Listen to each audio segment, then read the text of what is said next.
असम को बाढ़ मुक्त बनाएंगे। साल 2016 में बीजेपी ने अपने विजन डॉक्यूमेंट में यह वादा किया था। 2021 के विधानसभा चुनाव में केंद्रीय गृह मंत्री अमित शाह ने भी कहा था कि 5 साल में असम को बाढ़ से मुक्त कर दिया जाएगा। लेकिन 2026 में तस्वीर फिर वही है। 600 से ज्यादा गांव पानी में डूबे हैं, 68 लोगों की जानें जा चुकी हैं, करीब 6.5 लाख लोग अब भी बाढ़ से प्रभावित हैं। हजारों लोग राहत शिविरों में हैं। सेना, एनडीआरएफ और एसडीआरएफ लगातार बचाव में जुटी हैं।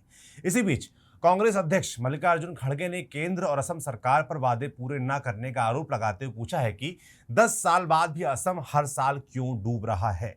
सच कहें तो यह सवाल सिर्फ राजनीति का नहीं है, क्योंकि असम ऐसा राज्य है जिसकी खबरें अक्सर राष्ट्रीय मीडिया की सुर्खियों से जल्दी गायब हो जाती हैं। लेकिन हर मानसून के साथ यहाँ लाखों लोग एक जैसी त्रासदी जीते हैं। घर बह जाते हैं, खेत खत्म हो जाते हैं, बच्चे स्कूल छोड़ने पर मजबूर हो जाते हैं और कई परिवार अपनों को हमेशा के लिए खो देते हैं। ऐसे में सबसे बड़ा सवाल यही है कि आखिर असम में हर साल इतनी भीषण बाढ़ क्यों आती है। क्या इसकी वजह सिर्फ बारिश है या फिर इसके पीछे भूगोल, ब्रह्मपुत्र, जलवायु परिवर्तन और इंसानी गलतियों की लंबी कहानी छिपी है। नमस्ते, मेरा नाम सौरभ त्रिपाठी है। आप न्यूज पिंच देख रहे हैं। आज असम बाढ़ पे पूरी बात विस्तार से करेंगे। असम की बाढ़ सिर्फ आसमान से बरसने वाले पानी की कहानी नहीं है, ये ब्रह्मपुत्र की ताकत की कहानी है, हिमालय की बनावट की कहानी है, जंगलों की कटाई की कहानी है, बेतरतीब विकास की कहानी है और जलवायु परिवर्तन की भी कहानी है। यही वजह है कि हर साल मानसून आते ही लाखों लोगों की जिंदगी पानी के भरोसे रह जाती है। असम में हर साल की तरह इस बार भी हालात कुछ ऐसे ही बने हैं। सैकड़ों गांव देखते ही देखते पानी में समा गए, सड़कें टूट गई, पुल बह गए, खेतों में खड़ी फसल खत्म हो गई। कई गांवों का संपर्क पूरी तरीके से कट गया। लोग अपनी पूरी जिंदगी एक नाव में भरकर सुरक्षित जगह की तलाश करते नजर आए।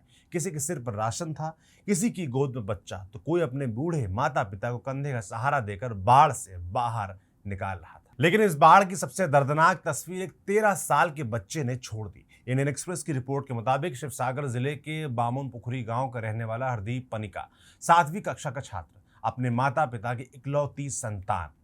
जब बाढ़ का पानी गांव में तेजी से घुसा तब उसने देखा कि उसका 3 महीने का पालतू पिल्ला वरुण तेज बहाव में बह रहा है। हरदीप ने एक पल भी नहीं सोचा, वो सीधे पानी में कूद गया। उसने अपने पिल्ले को तो बचा लिया, लेकिन खुद तेज धारा में बह गया। काफी तलाश के बाद उसका शव मिला। जिस परिवार का घर पहले ही बाढ़ में उजड़ चुका हो, उसने अपना इकलौता बेटा भी खो दिया। सोशल मीडिया पर वायरल हुई तस्वीरों में हरदीप का शव रखा था। उसके माता पिता फूट फूट कर रो रहे थे और पास में वही पिल्ला चुपचाप बैठा था, जिसे बचाने के लिए हरदीप ने अपनी जान दांव पर लगा दी। यही तस्वीर बताती है कि बाढ़ सिर्फ घर नहीं बहाती, ये परिवारों की पूरी दुनिया बहा ले जाती है। लेकिन आखिर असम ही हर साल इतनी बड़ी तबाही क्यों झेलता है? इसका जवाब असम के भूगोल में छिपा है। भारत का शायद ही कोई दूसरा राज्य होगा जिसकी जिंदगी एक नदी इतनी गहराई से तय करती हो। उस नदी का नाम है ब्रह्मपुत्र। ब्रह्मपुत्र एशिया की सबसे बड़ी और सबसे ताकतवर नदियों में गिनी जाती है। इसकी शुरुआत तिब्बत में यारलुंग सांगपो के रूप में होती है।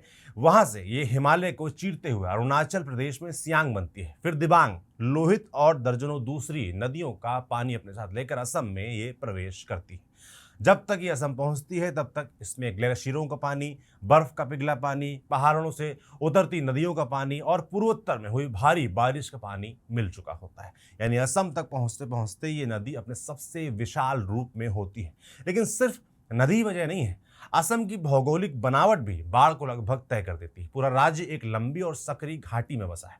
उत्तर में पूर्वी हिमालय, दक्षिण में मेघालय का पठार, पूर्व में नागा और पटकाई की पहाड़ियां। मानसून के दौरान बंगाल की खाड़ी से आने वाली नमी भरी हवाएं इन पहाड़ों से टकराती हैं। इसके बाद रिकॉर्ड बारिश होती है। पहाड़ों पर गिरा पानी रुकता नहीं, वो तेज रफ्तार से नीचे उतरता है और सैकड़ों छोटी बड़ी नदियों के जरिए ब्रह्मपुत्र में जा मिलता है। अब जरा सोचिए, एक तरफ हिमालय से उतरता पानी, दूसरी तरफ लगातार हो रही बारिश, ऊपर से 50 से ज्यादा सहायक नदियों का पानी। ऐसे में ब्रह्मपुत्र का उफान कितना खतरनाक होगा, इसका अंदाजा लगाया जा सकता है। बहुत लोग सोचते हैं कि असम में जितनी बारिश होती है उसी से बाढ़ आती है, लेकिन ऐसा बिल्कुल नहीं है। तिब्बत में बारिश होती है, भूटान में बारिश होती है, अरुणाचल प्रदेश में बारिश होती है, नागालैंड की पहाड़ियों में बारिश होती है। इन सभी जगहों का पानी आखिरकार ब्रह्मपुत्र तक पहुंचता है। जब इन सभी नदियों में आई बाढ़ एक साथ असम पहुंचती है तब नदी के पास इतना पानी संभालने की जगह नहीं बचती और फिर शुरू होती है तबाही। ब्रह्मपुत्र की एक और खासियत इसे बाकी नदियों से अलग बनाती है, ये दुनिया की सबसे ज्यादा गाद ढोने वाली नदियों में शामिल है।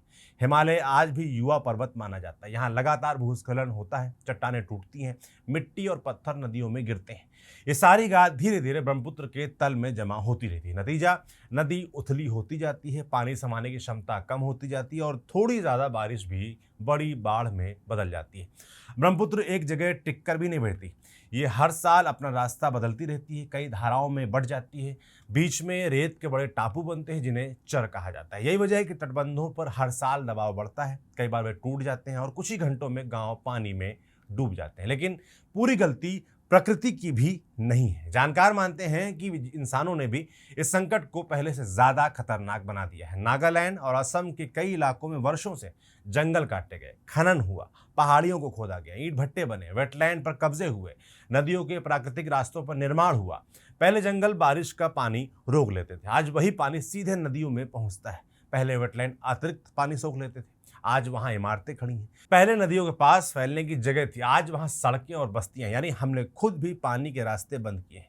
जलवायु परिवर्तन ने हालात और बिगाड़ दिए हैं। अब बारिश पहले जैसी नहीं होती, कई बार कुछ घंटों में पूरे महीने जितनी बारिश हो जाती है। वैज्ञानिक लगातार चेतावनी दे रहे हैं कि पूर्वी हिमालय में अत्यधिक बारिश की घटनाएं तेजी से बढ़ रही हैं, ग्लेशियर तेजी से पिघल रहे हैं, इसका सीधा असर ब्रह्मपुत्र के जलस्तर पर पड़ रहा है। कुछ जानकार ये भी मानते हैं कि इस बार कई इलाकों में समय पर स्थानीय चेतावनी नहीं पहुंच सकी। जिन गांवों ने पहले कभी इतनी बड़ी बाढ़ नहीं देखी थी, वहां लोग खतरे का अंदाजा ही नहीं लगा पाए।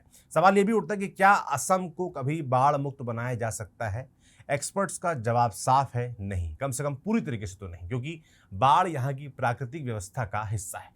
ब्रह्मपुत्र हर साल उपजाऊ मिट्टी भी लाती है, काजीरंगा जैसे पारिस्थितिकी तंत्र को जिंदा रखने में इसकी बड़ी भूमिका है। चुनौती बाढ़ को रोकने की नहीं है, चुनौती उसके विनाश को कम करने की। इसके लिए क्या करना होगा? जंगल बचाने होंगे, वेटलैंड बचाने होंगे, वैज्ञानिक तरीके से खनन करना होगा, नदियों के प्राकृतिक रास्तों पर अतिक्रमण रोकना होगा, बेहतर बाढ़ चेतावनी प्रणाली विकसित करनी होगी और ऐसे राहत केंद्र बनाने होंगे जहां लोग सुरक्षित रह सकें। अब बात सरकार की अकाउंटेबिलिटी की कर लेते हैं कि सरकार जो तमाम चुनावी वादे किए बैठी है, तमाम दावे किए बैठी है, क्या वो वाकई जमीन पर उतरता दिख रहा है? तो बहुत सारे जानकार कहते हैं कि जितना होना चाहिए उतना नहीं दिख रहा है। वैसे भी आपको बता दें कि अपर असम में बाढ़ आना सामान्य घटना नहीं है, वहां बाढ़ का कोई बड़ा इतिहास नहीं रहा है।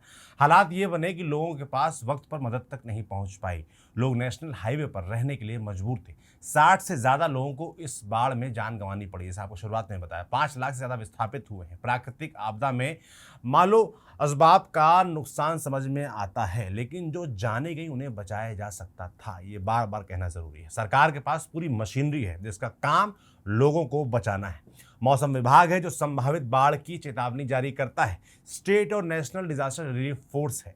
सेना इसी प्राकृतिक आपदा में मदद के लिए आती है। लेकिन जिस पैमाने पर असम में लोगों को जान अपनी गंवानी पड़ रही है, क्या हेमंता बिश्व शर्मा सरकार की इसमें कोई जिम्मेदारी नहीं बनती है? क्या सरकार इसे प्राकृतिक आपदा बताकर अपनी जिम्मेदारी से पल्ला छुड़ा सकती है? ये सवाल जरूरी है और पूछे जाने चाहिए और हम पूछेंगे भी। बाकी नज़र हम बनाए हुए हैं। आप अगर असम के बारे में आपको लगता है कुछ और हमें बताना चाहिए तो कमेंट बॉक्स में लिखकर जरूर बताइएगा। बाकी देखते रहिए न्यूज़ पे, जिसे लिखा था हमारे साथी खुशबू ने, कैमरे के पीछे अनुराग है। शुक्रिया।